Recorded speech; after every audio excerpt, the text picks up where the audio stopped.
هلا، وشلونكم؟ مثل ما جاي تشوفون اليوم قدامكم بسوي دولمة على طلب أحد المتابعات. طلبت من عندي دولمة، فاني مرت أطول الحشوة كلكم تعرفوها. من حفرت الباذنجان، أخذت داخل الباذنجان فرمته وبتيته وطماطة وبصل، وكنا نعرف هاي السوالف هي مال هاو الشجر. أنا أحط لها شجر، أحب الشجر بيها صراحة. وهنا هذا دبس الرمان، فنقول خاشقتين او ملعقتين مال اكل. ضيف عليها بعد كلمة وحسب رغبتك. اكو ناس اكثر، اكو ناس ما تحبها، اذا ما تحبوها عادي، اذا ما تحبون دبس الرمان. ولمندوزي فد خاشوقة مال شاي، بهارات صفرة وبهارات دولمة اذا تحبون تحطوا لها، تحبون ما تحطوا لها. بعد الفلفل الاسود اذا تحبون، انا ما احب الفلفل الاسود وغيرها لان عندي حساسية واتأذى من هذه البهارات صراحة. فهذه الشغلات هي اللي خليناها. واثرمها دائما، ما احب اثرمها بمحضرة الطعام، حبيت هالمرة اثرمها، احس اطيب تصير من اثرمها يعني بالسكين بدي نقول. هاي الليمندوزة مثل ما شفتوا، توني هم زيته يعني اشتريته بعد ما فرغته بالعلبة على قد خاشوقة او ملعقة شاي. هسه شنو الشجر، باذنجان ثارمة، طماطة وبتيتة. على كل شغلة يعني شي نقول حاجة حاجة. يعني باذنجان بس الداخل، باذنجانتين بس الداخل مالتهم أخذته من حفرتهم. شجر اثنين صغار، وذا نقول كبيرة وحدة، طماطاية وحدة، راس بصل واحد بس، وتمن عندي قلاص ونص. بعد بكيفكم، لأن إذا أكثر راح تصير كلها تمن على حالها وما يبين حتى الحشو بيها، ما راح يبين. شفتوا قدامكم ملح، وهاي خلينا لها معجون، خليت خاشوقة زين. هسه راح اخلي قدامكم المعجون بعدني خالته واخلطها خلطة زينة. واذا ما تحبوها يعني اكو ناس ما تحبها حمرا، تحبها صفرا. واني الفلفل، الباذنجان، حتى البصل اقليه صراحة. احسها تنطي طعم كلش طيب. جربوها بالتقلى وشوفوا الطعم وش قد طيب يصير مثل ما تشوفون قدامكم. ونهائيا ما يعني ما حطيت لها لحم. هاي يعني الدولمة نقول بدون لحم، ماكو اي لحم خليت لا يعني بنهاية الجدر ولا داخل الحشوة. هنا قلت لكم خاشوقة مال معجون اكل. وخليت العضود مال دولمة بنهاية الجدر.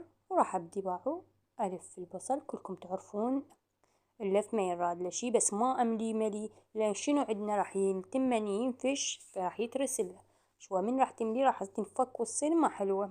انا احب اقلب الدولمة تطلع قالب عندي مثل قالب الكيكة، هيك احبها. وهسه تشوفون بالنهاية شوفوا شلون طلعت لنا. وشوفوا انا قبلها هم منزلة فيديو بس على طلب احد المتابعات، رادت النوبة الدولمة هاي. اذا تحبين، اني هسه بدون لحم لما كان عندي متوفر لحم فسويتها بدون لحم. يعني إذا تحبين تخلي تترمين تحبين داخلها. وأنا حتى من يعني موجود عندي لحم ما أترم ويا الحشو، ما أحب، بس أخليه بنهاية الجدر. نهائيا ما أحب بداخل الدولمة لحم أبد. هاي شوفوا ما أخلي وش اسمه هيك عادي. راح تشوفون لا تنفتح عندي ولا تطشر ولا أبد. هسه راح تشوفون شلون تصير يعني كلش مرتبة تطلع عندي. وهاي ويقول لك دائما العين تاكل قبل الواحد ما ياكل، يعني عينه تاكل من واحد يشوف الشي مرتب يشتهي ياكله.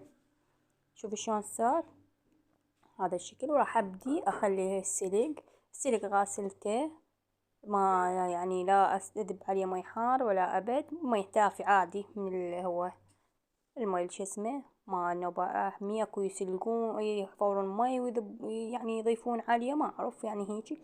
بس هو كل من بعد وطريقته، كل من ماخذه. بس اني طريقتي هاي سهلة وبسيطة. اللي يحب يجربها ويعطيني رأيه، يقول لي شنو رأيه. هذا الشكل اني الفها. والسلقاية من كل جهة يعني يضحكون علي، من كل جهة الف السلق. تريدون الفها من هالجهة من هالجهة، شلون ما هاي الفها تلف ما تنفتح عندنا. اكو متعلمين الا من جهة واحدة يلفوها، اني من هالجهة من هالجهة شلون ما كان الفها السلقاية. وبعد اللي يحب اي شنو اكو ورق اللهانة هم يلفون بيها. وهاي اني لا احب بس السلق. يعني هي شفتوا فلفل بصل باذنجان بس، لا بوتيتا ولا هاي بذني أخلي معه. كو همين بوتيتا يحفروها ويخلوها وياها يضيفوها، يعني كل منو حسب نقول حسب طريقته. بس أني هاي الطريقة يعني أبسط طريقة أسويها يعني للدولمة أحبها وهيج.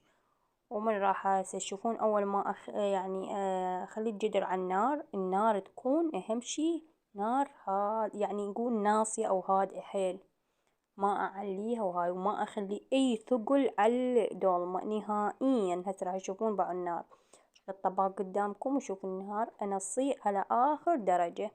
لازم واحد يكون من وقت، لأن إذا مستعجل طبعا راح تصير ما طيبة.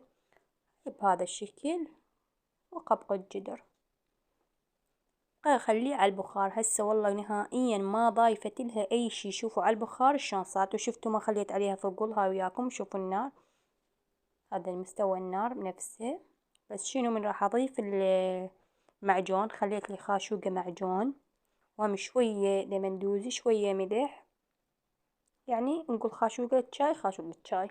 إذا تحبون ما تعوفوها على هاي، إذا تحطون بعد تريدون حموضة بعد بكيفكم أكو لا حبوها بعدين لما ليموني عصرون فوقها أو رارنج بعد كل من باعوا هاي قياس، يعني ما نقول بس يغطيها، لأن هي عندنا نقول على البخار تقريبا استوت، قرب استوت. بس شنو هاي أنا إحنا نحبها صراحة حمرا، أكو يحبوها صفرا. إذا يحبوها صفرا ما لا تضيفون المعجون، ضيفوا بهارات. بعرف شلون صارت قربت تستوي عندنا. شوفوا الدهن قام يطفح اللي فوق الزيت، يعني معناها دولمتنا استوت. نطفي الجدر. هاي هنا بس شنو النار عليتها، يعني من أضيف الحامض لازم النار عليها، انتبه عليها. وهنا أنا راح تشوفون أخليها تبرد، أطفي النار وأخليها تبرد. شوفوا شلون صارت عندنا، شوفوا الشكل مالتها والجمال شلون شكلها. قالب كيك، إذا مو قالب كيك، وبدون قلتلكم أي شي ما أخلي أثقلها أبد، بس النار الهادئة. ما تخلين النار هادئة فالشي يصير تنقلب عندك كيكة، ومو رأسا هي حارة ورأسا تجيبيها تقلبيها راح تنمرد عندك. انطيها مجال تبرد شوية، يعني نقول من نطفي النار عليها فد ربع شلون لاجعة. أهم شي تلجع ريحتها تطلع تجنن. وإن شاء الله تعجبكم هاي طريقتي بالدولمة، وأريد تعطونا رأيكم، رأيكم بهاي طريقتي. أشوفكم أهم شي لازم شوف الطعم والنكهة ما مقصرة أبد. جربوها وحتى بدون والله بدون لحم تحسوها عبالك، يعني طعمها فشي مو عمود أني مسويت هاي. جربوها شوفوا شلون بقى، يعني حتى هاي شلون متماسكة، إلا انتو توخروا وحدة وحدة تطلع لكم، يعني شي خبل باع. والتمن والحشوة متساوية، ما أخلي هواي تمن حتى تصير بس تمن. خب إذا بس تمن خب نجيب الحشو والتمن ونطبخها هيج أحسن. فأني أساويهن هذا الشكل أساويها حتى لا تمن هواي. والحشو شفتوا يعني شغلة شغلة عندنا ما شاء الله تصبح عندنا جدر. هنا بدينا هاي صراحة سويتها للعشاء، تعشينا بيها لأن عيوبنا صار متأخر فتعشينا بيها. وإن شاء الله تعجبكم. ونسيت أقول لكم جمعة مباركة عليكم وعلى الأمة الإسلامية إن شاء الله يا ربي. إن شاء الله يعجبكم هذا الفيديو. لا تنسونا باللايك والاشتراك، وإذا تحبون قناتي اشتركوا بيها، مو بس تشوفون الفيديو وتطلعون. إذا تحبون هو ترى اشتراكه مجاني. باي.